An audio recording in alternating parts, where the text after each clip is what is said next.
Human బాడీకి ప్రతిరోజు కొన్ని రకాల మినరల్స్తో పాటు విటమిన్స్ కూడా అవసరం. కానీ ప్రజెంట్ ఉన్న వర్క్ ప్రెషర్స్ కారణంగా ఏ ఒక్కరూ ఫుడ్పై సరిగా దృష్టి పెట్టడం లేదు. దీనివల్ల శరీరంలోని చాలా అవయవాల పనితీరులో మార్పు వస్తోంది. దీంతో చాలా మంది అనారోగ్యం బారిన పడుతున్నారు. రోజువారీ లైఫ్లో మన శరీరానికి అవసరమయ్యే పోషకాలు తగినంతగా అందడం లేదు.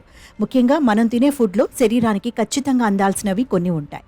అందులో కాల్షియం, సోడియం, పొటాషియం లాంటి సూక్ష్మ పోషకాలు తప్పక ఉండాలి. ఒకవేళ శరీరానికి అవి తగినంతగా సరిపోకపోతే హ్యూమన్ బాడీలో చాలా చేంజెస్ వస్తాయి.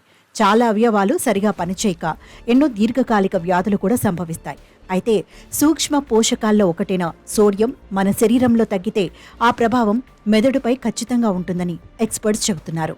హైపోనాట్రేమియా అనేది మన శరీరంలో సోడియం లోపం వల్ల తలెత్తే సమస్యని, నిజానికి సోడియం శరీరంలో పెద్ద మొత్తంలో నీటిలో కరిగిపోతుందని క్లీవ్లాండ్ క్లినిక్ చెబుతోంది.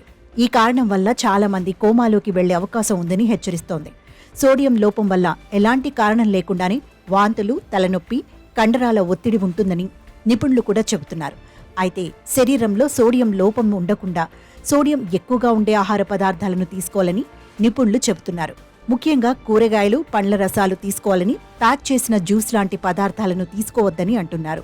మనం తినే రోజువారీ ఆహారంలో ఉప్పు ఖచ్చితంగా ఉంటోంది. సమాజంలో సుమారుగా 90% మంది తమ డైలీ లైఫ్లో ఉప్పును ఆహారంలో చేర్చుకుంటున్నారు. కానీ ఇంకొంతమంది ఉప్పుకు చాలా దూరంగా ఉంటున్నారు. తమకున్న అనారోగ్య సమస్యలతోనో లేదా ఇంకొకటో తెలియదు, కానీ కొంతమంది అయితే ఉప్పు లేని ఆహారాన్ని ఎక్కువగా తీసుకుంటున్నారు.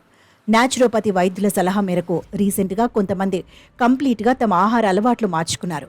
తాము తినే ఫుడ్లో ఏమాత్రం ఉప్పు లేకుండా తింటున్నారు. అయితే ఇలా ఆహారంలో ఉప్పు లేకుండా తినటం వల్ల శరీరంలో సోడియం శాతం తగ్గి దాని ప్రభావం మెదడు పనితీరుపై పడుతుందని చెబుతున్నారు ఎక్స్పర్ట్స్.